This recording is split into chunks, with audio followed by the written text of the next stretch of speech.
रसूल अल्लाह ने 5 खूबसूरत हदीसें बताई। नंबर 1, तुम में से बेहतरीन शख्स वो है जो ना किसी को तकलीफ दे और ना किसी की तकलीफ का जरिया और सबब बने।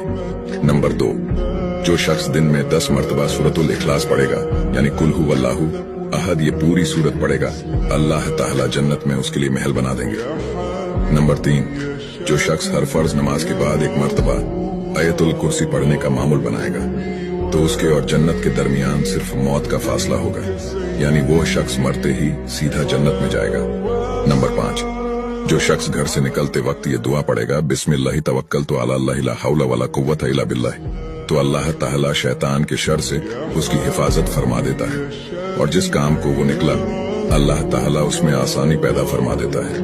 नंबर 5, रसूल अल्लाह ने फरमाया, वो शख्स हरा भरा रहे, हंसता खेलता रहे, जो शख्स मेरी हदीस सुने उसको महफूज रखे और उसको दूसरों तक पहुंचाए।